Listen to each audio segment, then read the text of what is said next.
Pagi itu di sebuah rumah kecil di Jepang, seorang ibu sedang bersiap berangkat kerja. Anaknya yang masih kecil, baru saja menumpahkan segelas susu ke lantai. Susu itu mengalir perlahan di lantai kayu yang baru saja dibersihkan. Banyak orang tua mungkin langsung berkata dengan nada tinggi, "Kenapa kamu ceroboh sekali?" Ibu sudah bilang, "Hati-hati." Namun, ibu ini tidak marah. Ia hanya mengambil lap, lalu berkata dengan tenang, "Kita bersihkan bersama ya." Anaknya ikut mengambil tisu dan membantu mengelap. Tidak ada teriakan, tidak ada hukuman. Tapi anak itu belajar satu hal penting, bertanggung jawab. Inilah salah satu rahasia pola asuh Jepang. Negara yang terkenal dengan anak-anak yang disiplin, sopan, dan mandiri sejak kecil. Yang menarik, banyak orang tua di Jepang justru jarang berteriak pada anak. Lalu pertanyaannya, bagaimana caranya membuat anak patuh tanpa harus marah-marah setiap hari? Hari ini kita akan membahas 7 pola asuh Jepang yang terbukti membuat anak lebih disiplin tanpa teriakan.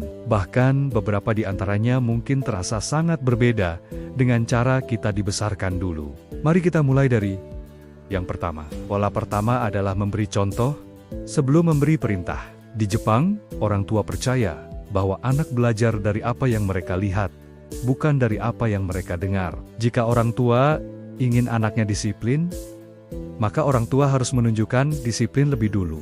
Misalnya, soal merapikan rumah, daripada menyuruh anak membereskan mainan dengan nada tinggi, orang tua Jepang biasanya mulai melakukannya sendiri. Mereka membereskan barang dengan tenang, sambil berkata pelan, "Ayo kita rapikan bersama." Tanpa sadar, anak akan ikut melakukan hal yang sama. Karena bagi anak kecil, meniru adalah cara belajar paling alami. Jadi bukan perintah yang paling kuat mempengaruhi anak, tapi contoh yang mereka lihat setiap hari. Pola kedua adalah tidak mempermalukan anak di depan orang lain. Di banyak budaya, orang tua kadang memarahi anak di depan orang lain sebagai bentuk disiplin, namun di Jepang, hal itu sangat dihindari. Orang tua percaya bahwa mempermalukan anak bisa merusak rasa percaya diri mereka. Jika anak melakukan kesalahan di tempat umum, orang tua biasanya hanya menegur dengan lembut, bahkan kadang hanya dengan tatapan mata atau sentuhan ringan di bahu. Pembicaraan serius baru dilakukan saat mereka sudah di rumah. Tujuannya sederhana, anak tetap belajar dari kesalahan tanpa kehilangan harga diri. Pola ketiga adalah mengajarkan empati sejak sangat kecil. Di Jepang ada konsep yang sangat terkenal bernama omoiyari. Artinya adalah kemampuan memahami perasaan orang lain. Sejak kecil, anak diajarkan untuk memikirkan dampak dari tindakan mereka. Jika seorang anak memukul temannya, orang tua tidak langsung berkata, "Kamu anak nakal." Sebaliknya, mereka akan bertanya, "Menurutmu temanmu tadi merasa bagaimana?" Pertanyaan sederhana ini membuat anak belajar memahami perasaan orang lain. Anak yang memiliki empati biasanya lebih mudah mengontrol perilakunya sendiri. Pola keempat adalah memberikan tanggung jawab sejak dini. Jika kamu pernah melihat anak-anak Jepang berjalan sendiri ke sekolah atau membantu membersihkan kelas, itu bukan kebetulan. Sejak kecil mereka sudah dilatih bertanggung jawab. Anak usia 5 atau 6 tahun sudah diajarkan membawa tas sendiri, merapikan tempat tidur, bahkan membantu pekerjaan rumah sederhana. Orang tua tidak melakukannya karena malas. Mereka melakukannya karena percaya bahwa tanggung jawab membangun kedewasaan. Ketika anak merasa dipercaya, mereka cenderung ingin menunjukkan bahwa mereka bisa melakukannya dengan baik. Pola kelima adalah membuat aturan yang jelas dan konsisten. Di banyak rumah tangga, aturan sering berubah-ubah. Hari ini, boleh menonton TV lama. Besok tiba-tiba, tidak boleh.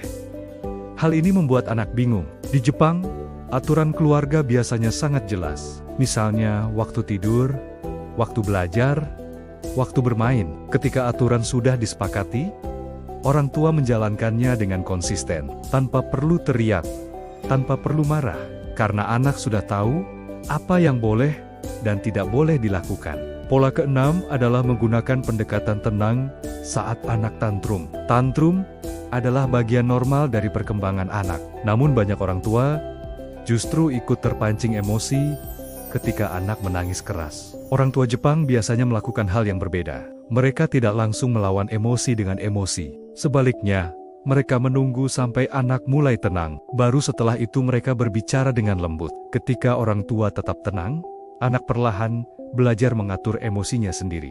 Pola ketujuh adalah membangun kedekatan emosional yang kuat. Mungkin ini adalah rahasia terbesar dari pola asuh Jepang.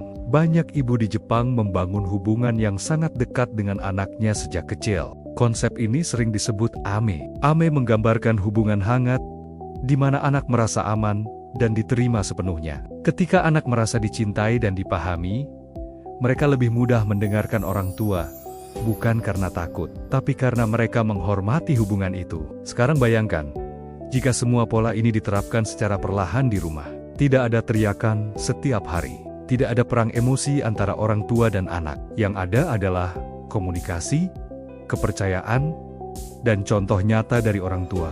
Disiplin bukan lagi tentang siapa yang paling keras suaranya, tapi tentang siapa yang paling konsisten memberikan contoh. Mengasuh anak memang tidak pernah mudah.